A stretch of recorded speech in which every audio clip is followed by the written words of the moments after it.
इयत्ता 4थी स्कॉलरशिपचा आपण अभ्यास बघतो. याच्यामध्ये पेपर 1 आपला आहे मराठी 50 मार्क आणि मॅथमॅटिक्स 100 मार्क. मराठीचा आपण तिसरा घटक बघतो आता, संवाद व त्यावर आधारित प्रश्न.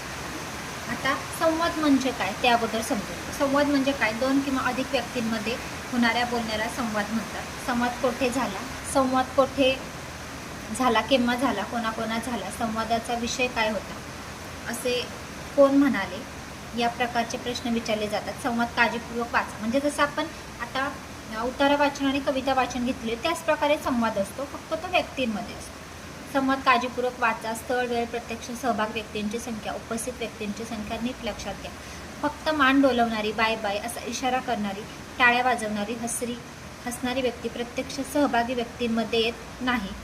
सूर्योदय, सूर्यास्त, दिवे लागण्याची वेळ, पक्षी घरट्याकडे येणे, गुरे गोठ्याकडे परतणे, सूर्य डोक्यावर येणे, मुले शाळेत जाण्याची वेळ अशा अचूक शब्दांवरून संवादाची वेळ लक्षात येऊ शकते. संवादावर किमान 3 प्रश्न विचारले जातात आणि तर्कज्ञानाचा वापर करून अचूक उत्तरांच्या पर्याय क्रमांकाची वर्तुळे रंगवा. ह्या सूचना त्यांनी आपल्याला दिलेल्या आहेत.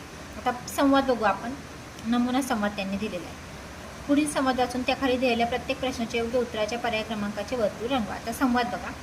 संवाद अगोदर व्यवस्थित वाचायचा, जसं की आपण उत्तर वाचतो त्याप्रमाणे. अरे सदा, झाले का झाडांना पाणी घालून? हो गुरुजी, आता काय करायचे? बघा, सदाला गुरुजी म्हणतायत. हां, यावरून तर समजलं आपल्याला की संवाद कोणाकोणात. हो गुरुजी, आता काय करायचे? आता गावातील पाणवठ्यावर जायचे आहे, तेथे आपण पाण्याचे उपयोग व जलप्रदूषण कसे होते याची माहिती घेऊ. नमस्कार गुरुजी. नमस्कार काका, या.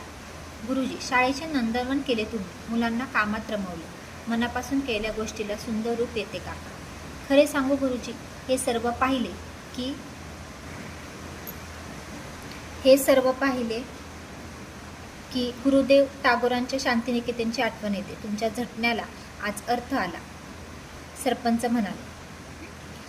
आता यावर आधारित पहिला प्रश्न. आता या संवादावरून तुम्हाला कळलं असेल, सदा, गुरुजी, काका. हां, आणि काका म्हणजे सरपंच गावचे. तर लास्टला आलेलं आहे बघा, सरपंच म्हणाले. आता पहिलं, गुरुजी, पाणी हा पाठ कोठे शिकवणार आहेत? तर इथंच आपण पाहिलं पाणवठ्यावर, त्यामुळे पर्याय क्रमांक 3 उत्तर येतं. या संवादातला दुसरा प्रश्न बघू. वरील संवादात किती जणांनी भाग घेतला आहे? तर बघा, गुरुजी आहेत, सदा आहे आणि ते काका म्हणजे सरपंच, असे 3 जण आहेत, म्हणून पर्याय क्रमांक 2 उत्तर येतं. तिसरं म्हणजे काका म्हणजे सरपंच आहेत, हे तुम्ही समजून घ्या. तिसरं, वरील संवादात गुरुजींचा कोणता विशेष गुण दिसतो? तर बघा, ते वर्गात अभ्यास घेतात, विधाताकडून पाठांतर करून घेतात, शाळेत कार्यक्रम करतात आणि मुलांना अनुभवातून शिक्षण देतात. तर बघा, मुलांना अनुभवातून शिक्षण देतात, ओके नाही. पाणवठ्यावर जाऊन ते जो पाठ आहे तो शिकवणार होते पाण्यासंदर्भात, त्याच्यामुळे पर्याय क्रमांक 4 हे याचं उत्तर येतं. झालं, 3 मार्क फिक्स आहेत व्यवस्थित संवाद तुम्ही वाचला तर. आता संवाद क्रमांक 1 बघूया आपण. श्रुती, अगं बाबा कोठे आहेत, पाहतेस का जरा? आई, विभागाला सांग मी अभ्यास करते.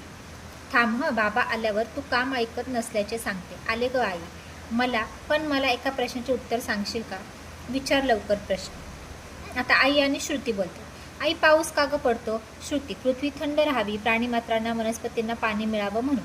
मग समुद्रावर पाऊस का ग पडतो? मी सांगू का ग ताई? विभा ओरडून म्हणाली. आता बघा, विभा पण आली आहे याच्यामध्ये. श्रुती, अगं किती प्रश्न विचारशील, बाबांना बोलावून आण, पाहू. आणते.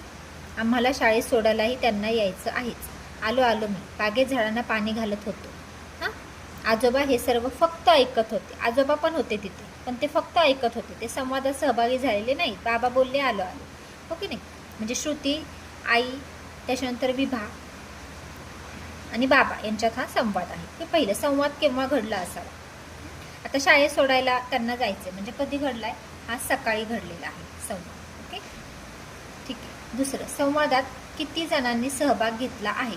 आता बघा, श्रुती, आई, विभा 3 आणि बाबा 4 जण, त्यामुळे पर्याय क्रमांक 3 उत्तर येतं. तिसरं, श्रुतीचा स्वभाव कसा आहे?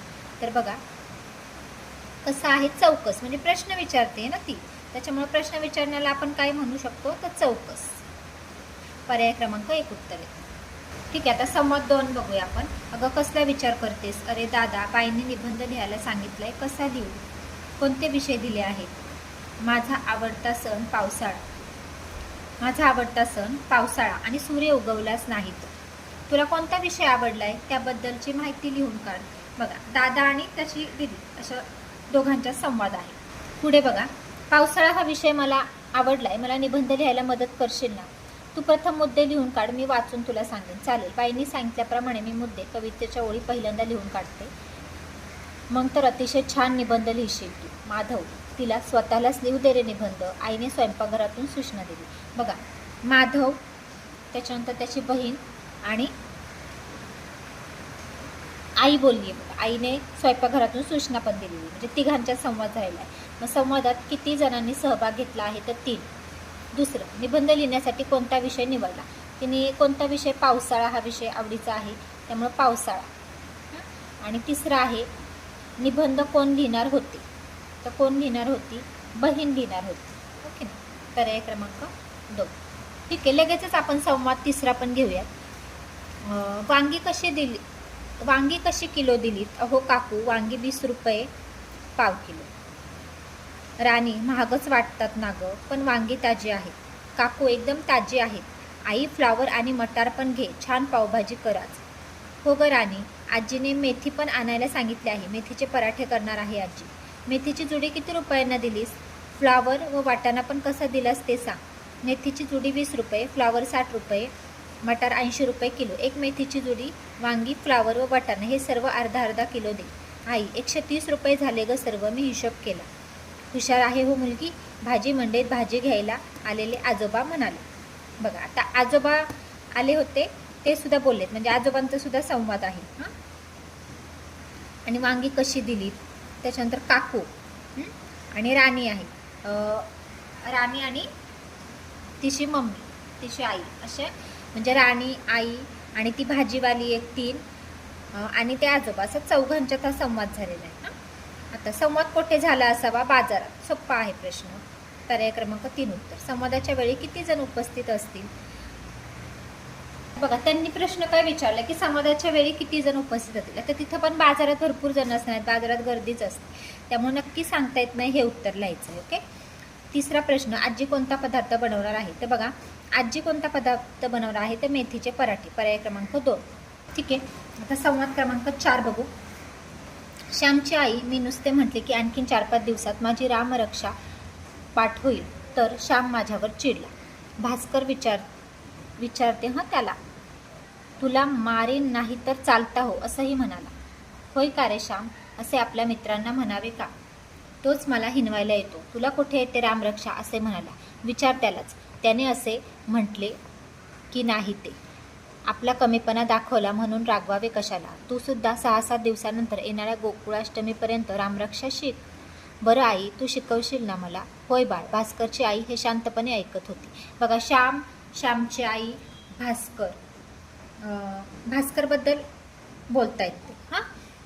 आता संवादात किती जणांनी सहभाग घेतलेला आहे विचारले त्यांनी. बघा, श्यामच्या आईला भास्कर सांगायला आला, श्याम त्याला काय काय बोलला ते. हो की नाही? म्हणजे बघा, श्यामची आई, भास्कर, श्याम आणि पुढे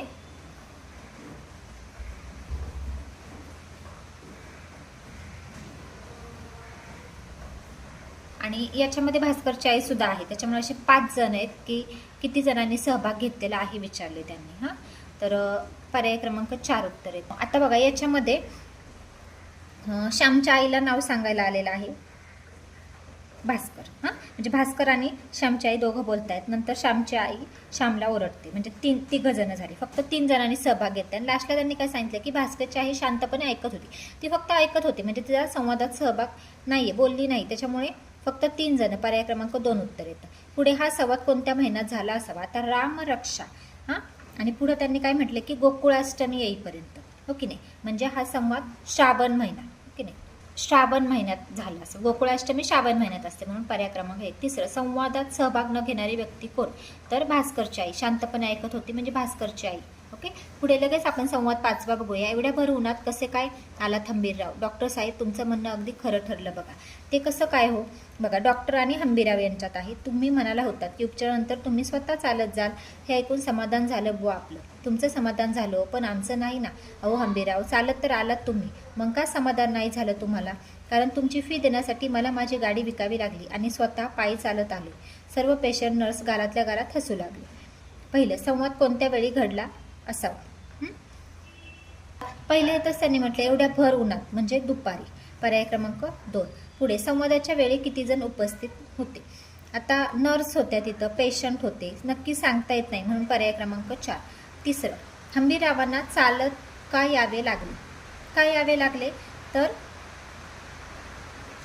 डॉक्टरांनी चालण्यास सांगितले होते म्हणून, त्या डॉक्टरांच्या फीसाठी गाडी विकावी लागली म्हणून. तर ते काय बोलले की कारण तुमची फी नेण्यासाठी मला गाडी विकावी लागली आणि स्वतः पायी चालत आलो. चौथा पर्याय हा बरोबर आहे. तर तुम्हाला वाटेल हे दोन्ही जमलिंगचे आहेत, परंतु चौथा पर्याय हा करेक्ट आहे की त्यांनी फीसाठी गाडी विकली आणि मग ते स्वतः पायी चालत आले. पर्याय क्रमांक 4.